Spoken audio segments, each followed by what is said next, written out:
ബിജുചേട്ടാ നമസ്കാരം. നമസ്കാരം. നമ്മുടെ മലയാള മാധ്യമങ്ങളൊന്നും ഡിസ്കസ് ചെയ്യാത്ത ഒരു വലിയൊരു വാർത്ത കഴിഞ്ഞ ദിവസം വന്നിരുന്നു. വലിയ വാർത്ത എന്ന് പറഞ്ഞാൽ അത്യാവശ്യം നല്ല ഡിസ്കഷന് വേണ്ടിയിട്ടുള്ള ഒരു വാർത്തയാണ്. അതായത് ഈ ട്രംപ് വച്ച കെണിയിൽ ട്രംപ് തന്നെ കുടുങ്ങി എന്നുള്ളതാണ് പാശ്ചാത്യ മാധ്യമങ്ങൾ ഈ വാർത്തയ്ക്ക് കൊടുത്തിരിക്കുന്ന തലക്കെട്ട് എന്ന് പറയുന്നത്. അമേരിക്കയ്ക്ക് ഇന്ത്യ ഒരു വലിയ തിരിച്ചടി നൽകിയിരിക്കുന്നു. ഇത് ട്രംപ് അനുകൂലികൾക്ക് ഒരുപക്ഷെ പെട്ടെന്ന് ഉൾക്കൊള്ളാൻ പറ്റിയെന്ന് വരില്ല. അവർ ന്യായവാദങ്ങൾ നിരത്തിയേക്കാം. കാരണം അമേരിക്കയ്ക്ക് ഇപ്പൊ എന്ത് തിരിച്ചടി നൽകാനാണ്? അമേരിക്ക ഇന്ത്യയെക്കാട്ടിലും സാമ്പത്തികമായിട്ട് മുന്നിട്ട് നിൽക്കുന്നു, സൈനികമായിട്ട് മുന്നിട്ട് നിൽക്കുന്നു. അപ്പം ഇന്ത്യക്ക് എന്ത് തിരിച്ചടിയാണ് അമേരിക്കയ്ക്ക് നൽകാൻ കഴിയുക എന്നുള്ളൊരു ചോദ്യത്തിൽ തിരിച്ചടി നൽകാൻ കഴിയും.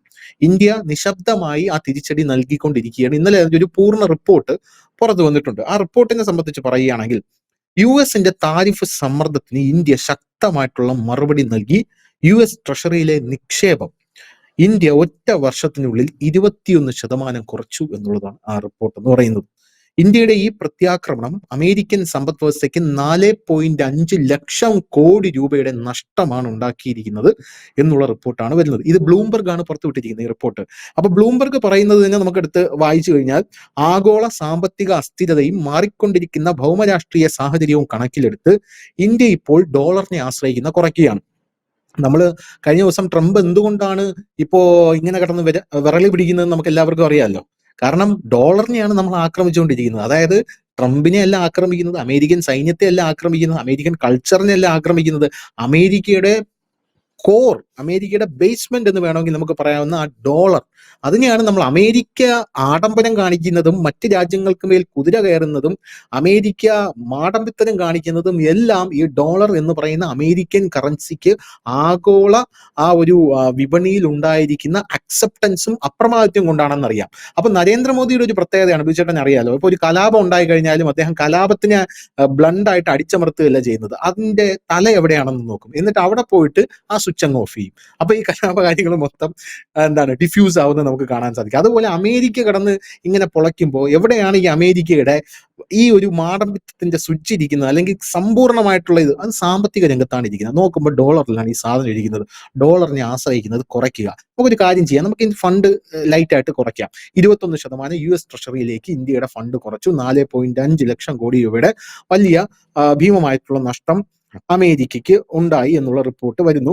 ഈ തന്ത്രപരമായിട്ടുള്ള മാറ്റത്തിന്റെ പ്രധാന ലക്ഷ്യം ഇന്ത്യൻ സമ്പദ് വ്യവസ്ഥയെ കൂടുതൽ സുസ്ഥിരവും ശക്തവുമാക്കുക എന്നുള്ളതാണെന്നാണ് ബ്ലൂംബർഗ് പറയുന്നത്. ബ്ലൂംബർഗ് റിപ്പോർട്ട് അനുസരിച്ച് 2024 ഒക്ടോബർ 31-നും 2025 ഒക്ടോബർ 31-നും ഇടയിൽ യുഎസ് ട്രഷറികളിലെ ഇന്ത്യയുടെ നിക്ഷേപം 21% ഇടിവ് രേഖപ്പെടുത്തി 241.4 ബില്യണിൽ നിന്നും 190.7 ബില്യൺ ഡോളറായി ഇത് കുറഞ്ഞിട്ടുണ്ട്. ഈ സ്ഥിതിവിവരക്കണക്ക് മാറ്റം സൂചിപ്പിക്കുന്നത് ഒരു വർഷത്തിനുള്ളിൽ ഇന്ത്യ യുഎസ് വിപണിയിൽ നിന്ന് ഏകദേശം 50 ബില്യൺ ഡോളറിന്റെ, അതാണ് 4.5 ലക്ഷം കോടി രൂപയുടെ ഗണ്യമായിട്ടുള്ള നിക്ഷേപം പിൻവലിച്ചു എന്ന് പറയുന്നത്. എന്നാൽ ഇത് നമുക്ക് അമേരിക്കയ്ക്ക് വരുത്താൻ സാധിച്ചപ്പോൾ അമേരിക്കയ്ക്ക് നമുക്ക് എന്തെങ്കിലും നഷ്ടം വരുത്താൻ സാധിച്ചോ എന്നുള്ളൊരു ചോദ്യമുണ്ട്. ഒരു നഷ്ടവും വരുത്താൻ സാധിച്ചില്ല. ഓഹരി വിപണിയിൽ നിന്ന് അമേരിക്കൻ കമ്പനികൾക്ക് ഒരു 1.5 ലക്ഷം കോടി പിൻവലിക്കാൻ സാധിച്ചു. അത് അമേരിക്കൻ കമ്പനികൾക്കാണ് പിൻവലിക്കാൻ സാധിച്ചത്.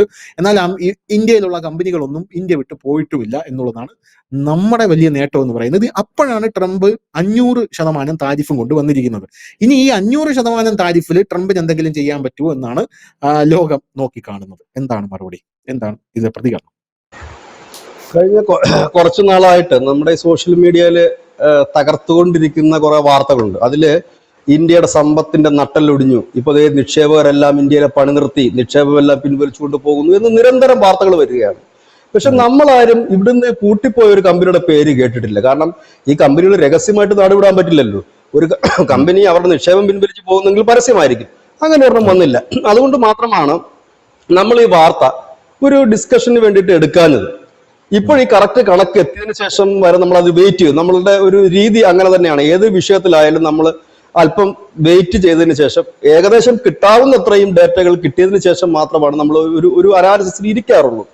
അപ്പോ ഇതിനകത്ത് സംഭവിച്ചത് അന്നും നമ്മൾ പറയുകയുണ്ടായി, നമ്മുടെ ചർച്ചകൾക്കിടയിലൊക്കെ നമ്മൾ പറയുകയുണ്ടായി, ഓഹരി വിപണിയിൽ ഉണ്ടായ ചാഞ്ചാട്ടം മാത്രമാണ്, അതിൽ നിന്ന് ഫോറിൻ കമ്പനികൾ കുറച്ച് വിഡ്രോ ചെയ്തിട്ടുണ്ട്, അത് യാഥാർത്ഥ്യമാണെന്ന് പറഞ്ഞു.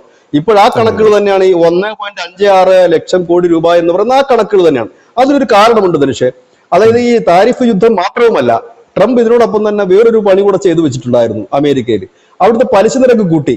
അപ്പോൾ സ്വാഭാവികമായി പലിശ നിരക്ക് കൂടിയിടത്തേക്കല്ലേ ബിസിനസ്സുകാരുടെ അവിടെ നിക്ഷേപങ്ങൾ കൊണ്ടുപോകാറുള്ളൂ. അത് എല്ലാവരും അങ്ങനല്ലേ. നമ്മളാണെങ്കിലും പലിശ കൂടുതൽ കിട്ടുന്നിടത്തേക്കല്ലേ ഇടാറുള്ളൂ. ഇതാണ് ഇവിടെ സംഭവിച്ചത്. പക്ഷെ മറ്റിടത്ത് ഇന്ത്യ കൊടുത്തിരിക്കുന്ന പണി എന്ന് ഞാൻ പറയുന്നില്ല. ഇത് ഈ പുതിയൊരു മാറുന്ന ലോകക്രമത്തിൽ ഇപ്പോഴത്തെ യുദ്ധങ്ങൾ ഇങ്ങനെയൊക്കെയാണ്. അത് പണ്ട് കാലത്ത് നമ്മുടെ കരസേനയും ഇല്ലെങ്കിൽ വ്യോമസേനയും പോയിട്ട് ആക്രമിക്കുന്നു, യുദ്ധം ചെയ്യുന്നു എന്നതിൽ നിന്ന് അത് മാറി നമ്മൾ പ്രതീക്ഷിച്ചുകൊണ്ടിരുന്ന സ്റ്റാർ വാറിലേക്ക് അത് കടന്നിരിക്കുന്നു. സ്റ്റാർ വാറിന് അപ്പുറത്തേക്ക് സാമ്പത്തിക രംഗം ഉലയ്ക്കുന്ന തരത്തിലേക്കാണ് ഇപ്പോൾ വാറുകൾ മുൻപോട്ട് പോകുന്നത്. അമേരിക്ക എങ്ങനെയാണ് ഈ ലോകരാജ്യങ്ങളെയൊക്കെ ഈ വരുതിയിലാക്കിയിരുന്നത്?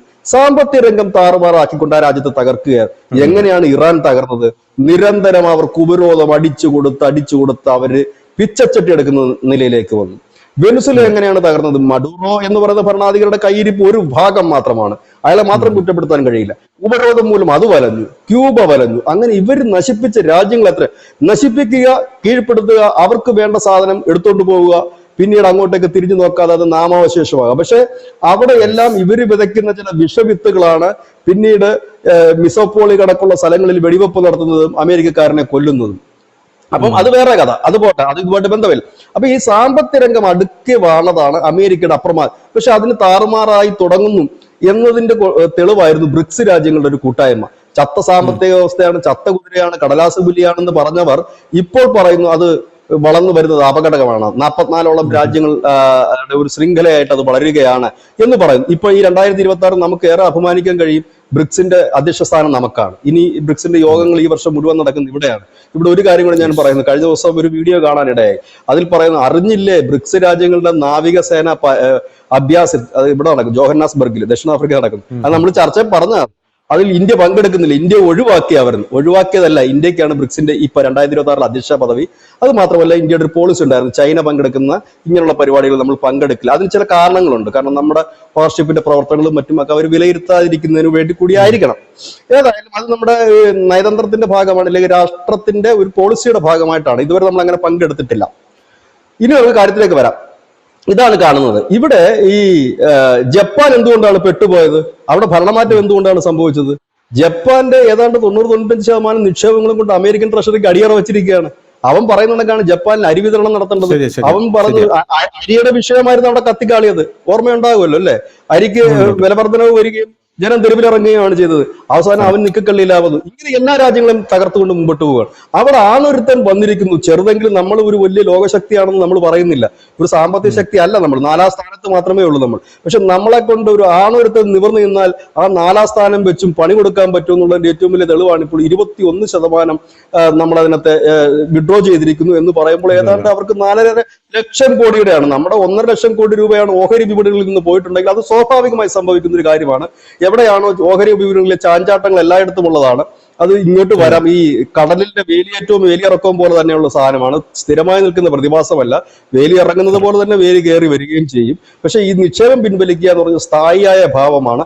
നിക്ഷേപം എന്ന് പറഞ്ഞാൽ സ്ഥിരമായി അവിടെ നമ്മൾ നിക്ഷേപിക്കുന്നതിനെയാണ് നിക്ഷേപം എന്ന് പറയുന്നത്. അതിൽ കുറവുണ്ടായിക്കഴിഞ്ഞാൽ കുറവ് തന്നെയാണ്. നമ്മളിപ്പോൾ ഫിക്സഡ് ആയിട്ട് നിൽക്കുന്ന ഇപ്പൊ ഇന്ത്യയുടെ ഇപ്പൊ ആ റിപ്പോർട്ടിൽ തന്നെ അവർ വിശദമായി തന്നെ സൂചിപ്പിക്കുന്നുണ്ട്. ഇന്ത്യയുടെ ഈ നിക്ഷേപം സ്ഥിരമായി നിൽക്കുകയും ക്രമാതീതമായി ഉയരുകയും ചെയ്തിരുന്ന നിക്ഷേപമാണ് ഇപ്പോൾ ഇത്രയും കുറഞ്ഞിരിക്കുന്നത് എന്നുള്ളത്. അതൊരു ചെറിയ കാര്യമല്ല.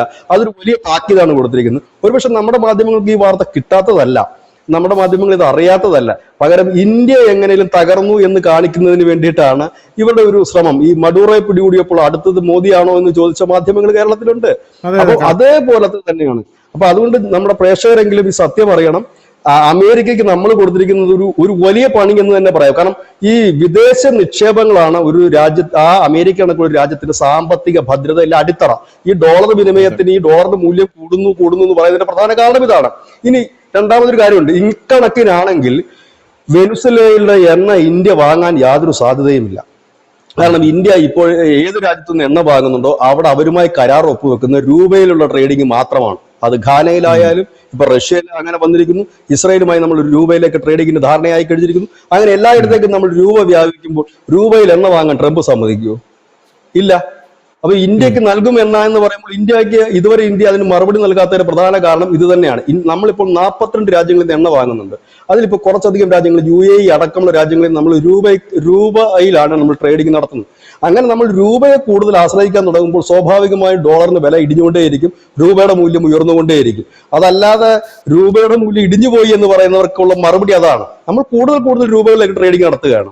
അല്ല വിചേട്ടാ, ഇതില് സംഭവം എന്ന് പറഞ്ഞാല് ഈ ഡൊണാൾഡ് ട്രംപിന്റെ അപ്രീതി എന്ന് പറയുന്നത് യഥാർത്ഥത്തിൽ ഈ മോദി വിളിക്കാത്തതോ അല്ലെങ്കിൽ നമ്മൾ റഷ്യയിൽ നിന്ന് എണ്ണ മേടിക്കുന്നതോ ഇതൊന്നുമല്ല. ഇതിന്റെ കോർ റീസൺ എന്ന് പറയുന്നത് ഡോളറിന്റെ തകർച്ചയാണ്.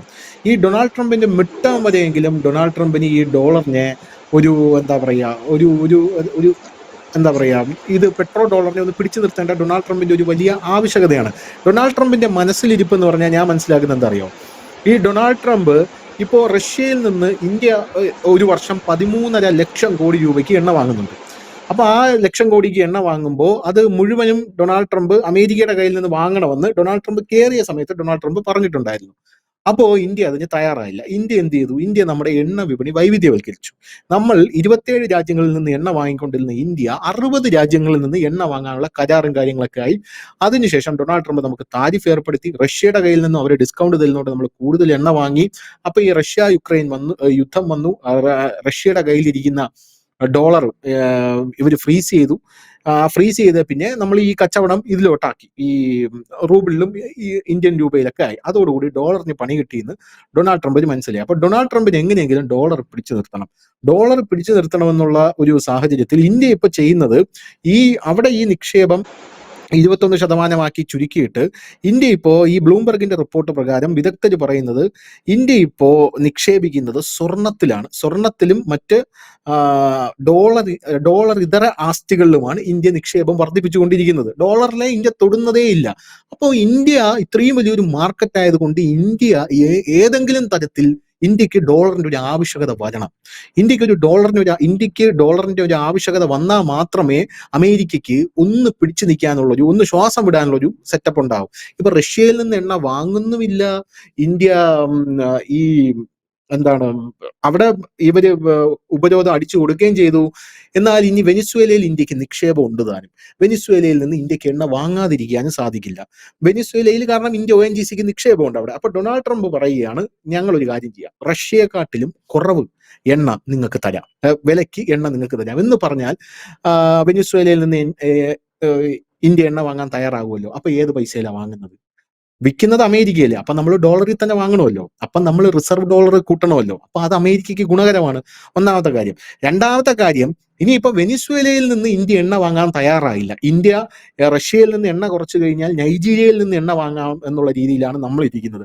അപ്പൊ കാണാൻ ഡൊണാൾഡ് ട്രംപ് നൈജീരിയയിലും കണ്ണുവെച്ചിട്ടുണ്ട്. അതുകൊണ്ടാണ് ഇവൻ ഈ ക്രിസ്ത്യൻ ആക്രമണം അവിടെ നടക്കുന്നു, ഞാൻ ഉടനെ നൈജീരിയയിലേക്ക് വരും. അതായത് 4 പാട് നിന്നും ലോകത്തിലെ ഏറ്റവും വലിയ എണ്ണ വിപണിയായിട്ടുള്ള ഇന്ത്യയെ എങ്ങനെയെങ്കിലും ഡോളർ കൊടുത്ത് എണ്ണ മേടിപ്പിക്കുക എന്നുള്ള ആ അവസാനത്തെ ഒരു എന്താ പറയാ, ആ ഒരു ട്രാക്കിൽ കൊണ്ടിടാനാണ് ഡൊണാൾഡ് ട്രംപിന്റെ പരിപൂർണമായിട്ടുള്ള ശ്രമം. അല്ലാതെ വേറെ ഒന്നിനുമല്ല ട്രംപ് ശ്രമിക്കുന്നത്.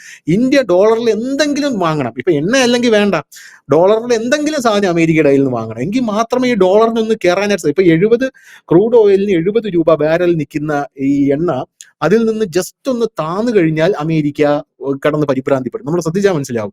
അമേരിക്കയ്ക്ക് ഉടനെ വെപ്രാളം വരും. ഇപ്പം താന്ന് ഒരുപാട് താന്നു. ഇനി അതൊന്ന് ഉയർത്തി 60 65 ഡോളറിലോ അല്ലെങ്കിൽ അതിന് മുകളിലോ കൊണ്ടാക്കണം. അതുകൊണ്ട് ഡൊണാൾഡ് ട്രംപ് പറയുകയാണ്, ശരി, ഞാൻ ഇത്ര രൂപയ്ക്ക് തരാം. ഇപ്പൊ നിങ്ങൾക്ക് റഷ്യ ഇത്ര രൂപയ്ക്ക് എണ്ണ തരികയാണെങ്കിൽ ഇനി അവിടെ നിന്ന് വാങ്ങിക്കണ്ട, ഉപരോധം ഒന്നും നിങ്ങൾ നോക്കണ്ട, നിങ്ങൾ ഡോളറിൽ ഞങ്ങളെ നിന്ന് എണ്ണ വാങ്ങിച്ചോ എന്ന് ഡൊണാൾഡ് ട്രംപിന്റെ ഒരു തിട്ടൂരമല്ല അത്. ആക്ച്വലി എനിക്കത് കാണുമ്പോൾ ഞങ്ങളെ നിന്ന് മേടിക്കൂ, ഞങ്ങളുടെ ഡോളർ ഒന്ന് ഉയർന്നു വരട്ടെ എന്നാണ് എനിക്ക് തോന്നുന്നത്. ഇതിനകത്ത് ഈ മഡൂറോയുടെ കേസ് കാണുമ്പോൾ എനിക്ക് രാഹുൽ മാങ്കൂട്ടത്തിനാണ് ഓർമ്മ വരുന്നത്. ഈ തദ്ദേശ തെരഞ്ഞെടുപ്പിന്റെ ഒരാഴ്ച മുമ്പ് CPM ഏതാണ്ട് അടിവതറി നിൽക്കുക, തോറ്റുപോകും എന്നൊരു ഘട്ടം വന്നു. കാരണം എടുത്തിട്ട് വീശാൻ ആയുധങ്ങളൊന്നുമില്ല. കാരണം ജനം മടുത്തു തുടങ്ങി. 10 വർഷമായില്ലേ, ഭരണവിരുദ്ധത ഭയങ്കരമായിട്ടുണ്ട്. അപ്പോ ഇത് മറയ്ക്കാൻ വേണ്ടി പെട്ടെന്ന് തന്നെ രാഹുൽ മാങ്കൂട്ടത്തിൽ നല്ലവനാണെന്നല്ല ഞാൻ ഈ പറയുന്നത്, അദ്ദേഹം കുറ്റകൃത്യം ചെയ്തിട്ടുള്ളത് തന്നെയാണ്, അതിനെ ന്യായീകരിക്കുകയല്ല, ഞാൻ ഉദാഹരണം പറയുകയാണ്. പെട്ടെന്ന് തന്നെ രാഹുൽ മാങ്കൂട്ടത്തിനെതിരെ റെയ്ഡും അറസ്റ്റും പ്രശ്നങ്ങളുമാകുന്നു. മാധ്യമങ്ങളെല്ലാം അതാണ് ചർച്ച ചെയ്യുന്നത്. നിങ്ങൾ നോക്കൂ, ജനുവരി 20-നാണ് ഡൊണാൾഡ് ട്രംപിന്റെ 1-ാം വാർഷികം ആഘോഷിക്കുന്നത്. ജനുവരി 20-ന് അദ്ദേഹത്തിന്റെ ഒരു തള്ളുണ്ട്, ഒരു 1.5 മണിക്കൂർ പ്രസംഗം. അതിൽ അദ്ദേഹത്തിന് നീട്ടിപ്പിടിച്ച് പലതും പറയാനുണ്ട്. പക്ഷെ ഇവിടെ അദ്ദേഹം എടുത്തണിഞ്ഞിരിക്കുന്ന കുപ്പായം എന്താണ്? മഡൂറോയെ പോലൊരാളെ പിടികൂടണമെങ്കിൽ അമേരിക്കയ്ക്ക് ഇത്ര സന്നാഹത്തിന്റെ ആവശ്യമില്ല, അമേരിക്കയ്ക്ക് ഇത്രയും നാൾ കാത്തിരിക്കേണ്ട ആവശ്യമില്ല. അപ്പൊ പറയാൻ പ്രത്യേകിച്ചൊന്നുമില്ല. ഇപ്പൊ ധനുഷ് പറഞ്ഞത് കണക്കാണ്, ഈ അടിയിലിരിക്കുന്ന കളസം കീറിയിട്ടുണ്ട്, അപ്പൊ മുകളിൽ കോട്ടെടുത്തിട്ട് കഴിഞ്ഞാൽ അത് കാണാതിരിക്കുമല്ലോ എന്നുള്ളതാണ് ട്രംപ് ചിന്തിക്കുന്നത്. അപ്പോൾ അദ്ദേഹം എന്താണ് ചിന്തിക്കുന്നത്? അദ്ദേഹം മഡൂറോയെ പിടിച്ചു കഴിഞ്ഞപ്പോൾ മാധ്യമങ്ങൾ കുറെ അധികം വരും. ഇപ്പം ഈ BBC ഒക്കെ എടുത്തു നോക്കിയാൽ എല്ലാ ദിവസവും മഡൂറോയുടെ കിടപ്പറയുടെ കഥകളൊക്കെ അതിനകത്ത് പറയുന്നുണ്ട്. അവിടെ അങ്ങനെയാണ്, ഇവിടെ ഇങ്ങനെയാണ്, ഇതുവഴി ഒരു തുരങ്കം, മറ്റേത് മറിച്ചത്. എന്ത് കാര്യത്തിന്? ഇതല്ലല്ലോ ആക്ച്വലി വേണ്ടത്. അതായത് ഒന്നിനെ മറയ്ക്കാനായിട്ട് ഒന്ന് ചെയ്യുക. ഇവിടെ ഒന്നും വേണ്ട. നമ്മൾ ഓപ്പറേഷൻ സിന്ദൂർ നടത്തിയപ്പോൾ സുഡാപ്പി ചാനൽ പറഞ്ഞൊരു ഡയലോഗ് ധനുഷിന് ഓർമ്മയുണ്ടോ? ബീഹാർ ഇലക്ഷൻ മുൻകൂട്ടി കണ്ടുകൊണ്ടാണെന്ന്, അല്ലെ? ആ ലോജിക്ക് വെച്ചിട്ടെങ്കിലും ചിന്തിച്ചു നോക്ക്. അപ്പം ഇങ്ങനെയൊക്കെ പറയുന്ന ഒരു വിഭാഗമുണ്ട്. ഇത് ശരിക്കും ട്രംപിന്റെ ഒരു ഇമേജിനെ ബിൽഡപ്പ് ചെയ്തെടുക്കുകയാണ്. താൻ ഇപ്പൊ വീരൻ എന്നുള്ള, ആദ്യം പുള്ളി വികസന നായകനായിരുന്നു. ആദ്യം കയറുമ്പോൾ വികസന നായകൻ, അമേരിക്ക 1-ാം നമ്പറിൽ എത്തിക്കാൻ നിൽക്കുന്നു. ഇപ്പോൾ അദ്ദേഹത്തിന്റെ ഒരു പരിവേഷം വീരനായകൻ. ഗ്രീൻലാൻഡ് പിടിക്കാൻ പോകുന്നു, റഷ്യയെ തകർക്കാൻ പോകുന്നു, ഇന്ത്യയെ തകർത്തു, ഇങ്ങനെയൊക്കെയുള്ള വീരപരിവേഷമാണ്. അതായത് ശരിക്കും പറഞ്ഞാൽ ഒരു ലോ ലെവലുള്ള പൊളിറ്റീഷ്യന്റെ എല്ലാ ഗിമ്മിക്കുകളും അദ്ദേഹം കാണിക്കുന്നു എന്ന് പറയേണ്ടി വരും. ഇന്ത്യയിലൊക്കെ ഇത്തരം പൊളിറ്റിക്സുകൾ കോൺഗ്രസ്സുകാർ പണ്ട് കാണിച്ചിട്ടുണ്ട്. ഇത് ശരിക്കും ഇന്ത്യയിൽ ചെയ്തുകൊണ്ടിരിക്കുന്ന പൊളിറ്റിക്കൽ പാർട്ടി CPM ആണ്. ഇത്തരമുള്ള ഇങ്ങനത്തെ ഒരു ഗിമ്മിക്ക് കാണിച്ചുകൊണ്ടിരിക്കുന്ന പാർട്ടികൾ CPM ആണ്. ഏതായാലും CPM-ഉം അവരും തമ്മിൽ വലിയ, ട്രംപും തമ്മിൽ വലിയ വ്യത്യാസമില്ല. പിണറായി വിജയനും ട്രംപും തമ്മിൽ വ്യത്യാസമില്ല എന്നുള്ള പൊളിറ്റിക്സിന്റെ കാര്യമാണ് ഞാൻ പറയുന്നത്, വേറെ ഒന്നിലും അല്ല ഞാൻ പറയുന്നത്. പൊളിറ്റിക്സ് ഗിമ്മിക്ക് കാണിക്കുന്നതിൽ വ്യത്യാസമില്ല എന്ന് തന്നെ നമുക്ക് പറയേണ്ടി വരും. ഏതായാലും ഈ തദ്ദേശ തെരഞ്ഞെടുപ്പ് വരുമ്പോഴും എന്തെങ്കിലും ഒരു അഭ്യാസം കേരളത്തിന്റെ ഭാഗത്തുനിന്ന് ഉണ്ടാകും. ഇതൊക്കെയാണ് പറയുന്നത്. പക്ഷേ ഞാൻ പറഞ്ഞില്ലേ, ഇപ്പൊ ഇന്ത്യ എന്തെങ്കിലും ചെയ്യുമ്പോൾ അതിനെ രാഷ്ട്രീയപരമായിട്ട് ദുർവ്യാഖ്യാനം ചെയ്യുകയും, മറ്റുള്ളവർ ചെയ്യുമ്പോൾ എന്താണ് നമ്മൾ പറയില്ലേ, അവർ ചെയ്യുമ്പോൾ ആഹാ നമ്മൾ ചെയ്തോ ഓഹോ എന്ന് പറയുന്ന കണക്കത്തെ ഒരു മെത്തേഡിലേക്കാണ് കാര്യങ്ങൾ പോകുന്നത്.